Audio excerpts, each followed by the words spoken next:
তেহরানের আকাশে এখন অন্যরকম এক উত্তেজনা। যে দেশটিকে একসময় অর্থনৈতিক নিষেধাজ্ঞার চাপে পিষ্ট করার চেষ্টা করা হয়েছিল, সেই ইরান আজ হয়ে উঠেছে বৈশ্বিক শক্তি প্রতিযোগিতার কেন্দ্রবিন্দু। আয়াতুল্লাহ খামেনির নেতৃত্বাধীন ইসলামিক প্রজাতন্ত্র ইরান এখন আর আগের সেই বিচ্ছিন্ন দেশ নয়, বরং পুরো মধ্যপ্রাচ্যের ভূরাজনীতিতে এক অপ্রতিরোধ্য শক্তি হিসাবে আবির্ভূত হয়েছে।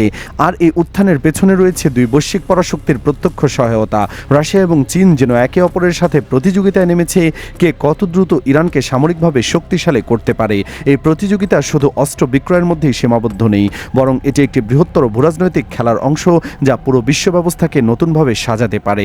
গত কয়েক সপ্তাহ ধরে আন্তর্জাতিক গোয়েন্দা মহলে যে খবরটি সবচেয়ে বেশি আলোচিত হচ্ছে তা হলো রাশিয়ার সাম্প্রতিক অস্ত্র সরবরাহ। মস্কো ইরানে পাঠিয়েছে তাদের অত্যাধুনিক মিগ-29 এবং সুখোই 35 ফাইটার জেট। এই দুই ধরনের যুদ্ধবিমান রাশিয়ার সামরিক বাহিনীর গর্ব এবং বিশ্বের সবচেয়ে শক্তিশালী ফাইটার জেটগুলোর মধ্যে অন্যতম। পশ্চিমা গোয়েন্দা সংস্থাগুলো এই সরবরাহের খবরে উদ্বিগ্ন হয়ে পড়েছে, কারণ এই যুদ্ধবিমানগুলো ইরানের বিমান বাহিনীকে একেবারে নতুন মাত্রায় নিয়ে যাবে। তবে রাশিয়ার এই পদক্ষেপের প্রায় সাথেই চীন এমন একটি কার্ড খেলেছে যা গোটা বিশ্বকে হতবাক করে দিয়েছে। বেইজিং হঠাৎ করেই তাদের সর্বাধুনিক ষষ্ঠ প্রজন্মের স্টেলথ ফাইটার জেট নিয়ে হাজির হয়েছে। এই যুদ্ধবিমানের নাম হোয়াইট এম্পেরর বি। চীনা সামরিক বাহিনীর ইতিহাসে এমন দৃশ্য আগে কখনো দেখা যায়নি। একসাথে 16টি অত্যাধুনিক স্টেলথ ফাইটার জেট চীনের আকাশে পরীক্ষামূলক উড়ান পরিচালনা করছে। স্যাটেলাইট ইমেজে যখন এই দৃশ্য ধরা পড়ল, তখনই বিশ্বের প্রধান গোয়েন্দা সংস্থাগুলো বুঝে গেল যে চীন কোনো সাধারণ পরীক্ষা চালাচ্ছে না।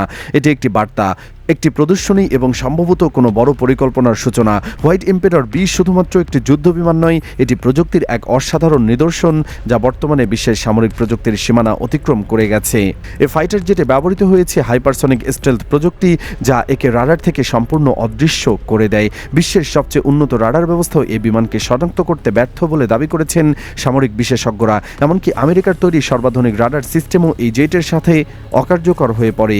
এর গতিবেগ ঘন্টায় প্রায় 2300 কিলোমিটার, যা শব্দের গতির 2.5 গুণের বেশি। এই অতি উচ্চ গতির মানে এটি আমেরিকার সুপারসনিক মিসাইলের গতিকেও টেক্কা দিতে সক্ষম। শুধু গতি বা অদৃশ্যতাই নয়, এই যুদ্ধবিমানের অস্ত্রবহন ক্ষমতাও অত্যন্ত বিস্ময়কর। এই সময় এটি এই ধরনের অত্যাধুনিক মিসাইল বহন করতে পারে যা শত্রুর ট্যাঙ্ক, জাহাজ বা বিমান যে কোনো মুহূর্তেই ধ্বংস করে দিতে পারে। এখন প্রশ্ন জাগে সবার মনে, কেন এই মুহূর্তে এত বড় একটি প্রদর্শনী হলো? 16টি অত্যাধুনিক স্টেলথ ফাইটার জেট একসাথে আকাশে তোলার পেছনের উদ্দেশ্যটা কি? বিশেষ করে যখন রাশিয়া ইতিমধ্যে ইরানে তাদের ফাইটার জেট পাঠিয়ে দিয়েছে, এটা কি শুধুই কাকতালীয় ঘটনা নাকি সুপরিকল্পিত কোনো কৌশলের অংশ? বিশ্লেষকদের মতে এই দুই ঘটনার সংযোগ আছে এবং সেই সংযোগের কেন্দ্রে রয়েছে ইরান। রাশিয়া এবং চীন উভয় ইরানকে শক্তিশালী করতে চাইছে, কারণ মধ্যপ্রাচ্যে ইরানের ভূমিকা এখন শুধু আঞ্চলিক নয়, বরং বৈশ্বিক। ইরান এখন রাশিয়া এবং চীনের কৌশলগত মিত্র এবং পশ্চিমা প্রভাব মোকাবেলায় একটি গুরুত্বপূর্ণ ঘাঁটি। তাই স্বাভাবিকভাবে প্রশ্ন উঠছে যে চীন কি হোয়াইট এম্পেরর বি ফাইটার জেটগুলো নিজেদের জন্য তৈরি করছে নাকি কোনো বন্ধু রাষ্ট্রের নিরাপত্তার জন্য? চীনা কর্তৃপক্ষ এ বিষয়ে এখনও কোনো স্পষ্ট বক্তব্য দেয়নি। তবে হোয়াইট হাউসের একাধিক সূত্র থেকে জানা যাচ্ছে যে চীন হয়তো গোপনে ইরানের সাথে একটি বিশেষ চুক্তি নিয়ে আলোচনা করছে। এই চুক্তির আওতায় চীন ইরানকে এই অত্যাধুনিক স্টেলথ ফাইটার জেট সরবরাহ করতে পারে, যাতে ইরান তার আকাশ প্রতিরক্ষা ব্যবস্থাকে আরও মজবুত করতে পারে। যদি এমনটা ঘটে, তাহলে মধ্যপ্রাচ্যের সামরিক ভারসাম্য সম্পূর্ণভাবে পাল্টে যাবে। ইতিমধ্যে ইসরায়েলি গোয়েন্দা সংস্থাগুলো নিশ্চিত করেছে যে ইরানের আকাশসীমায় রাশিয়ার সরবরাহ করা মিগ এবং সুখোই যুদ্ধবিমান নিয়মিত টহল দিচ্ছে। রাশিয়ান পাইলট এবং প্রযুক্তিবিদরা ইরানি বিমানের সদস্যদের প্রশিক্ষণ দিচ্ছে। এই পরিস্থিতিতে যদি চীনের নতুন প্রজন্মের স্টেলথ ফাইটার জেটও যুক্ত হয়, তাহলে ইরান হয়ে উঠবে মধ্যপ্রাচ্যের শক্তিশালী বিমান শক্তির অধিকারী। আমেরিকা এবং তার মিত্রদের জন্য এটা এক বিশাল চ্যালেঞ্জ। পশ্চিমা বিশ্লেষকরা এই পরিস্থিতিকে আন্তর্জাতিক আইনের লঙ্ঘন বলে মনে করছেন। তাদের মতে এত উন্নত প্রযুক্তি ইরানের হাতে পাওয়া মানে পুরো একটি অঞ্চলের অস্ত্র প্রতিযোগিতা শুরু হওয়া।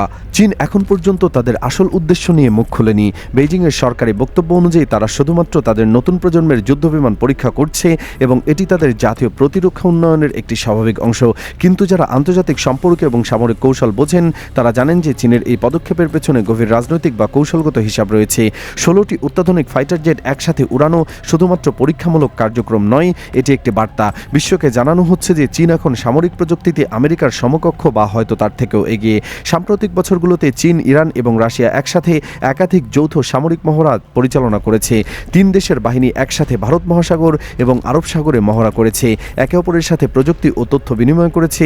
এই ধারাবাহিকতায় চীনের হোয়াইট এম্পেরর বি যদি পরবর্তী ধাপ হয়, তাহলে বিশ্ব নিঃসন্দেহে এক নতুন ভূরাজনৈতিক বাস্তবতার মুখোমুখি হতে যাচ্ছে।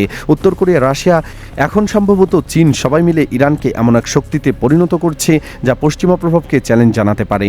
এখন আন্তর্জাতিক আন্তর্জাতিক মহলে সবচেয়ে বড় প্রশ্নটি হচ্ছে, এই 16টি ফাইটার জেট কি সত্যি চীন থেকে সরাসরি ইরানে যাবে?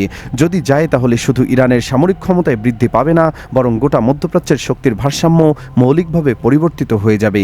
ইসরায়েল, সৌদি আরব এবং সংযুক্ত আরব আমিরাত, যারা ইতিমধ্যে ইরানের ক্রমবর্ধমান প্রভাব নিয়ে উদ্বিগ্ন, তারা এই পরিস্থিতিতে আরও বেশি চাপে পড়বে। আমেরিকার জন্য এটি হবে একটি বড় কূটনৈতিক এবং সামরিক চ্যালেঞ্জ।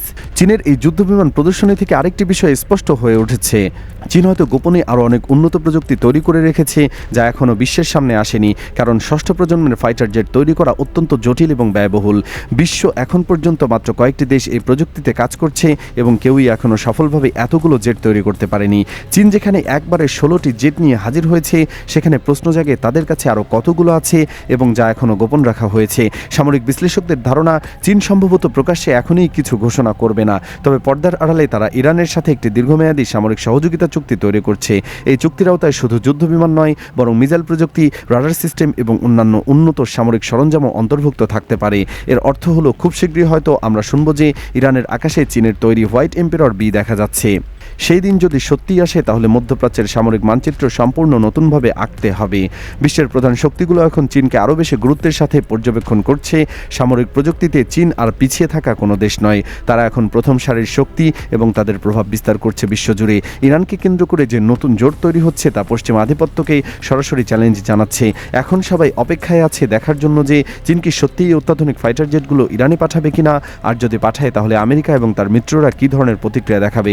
এই প্রশ্নগুলোর উত্তর হয়তো খুব শীঘ্রই পাওয়া যাবে এবং সেই উত্তর নির্ধারণ করবে আগামী দিনের বৈশ্বিক রাজনীতির গতিপথ।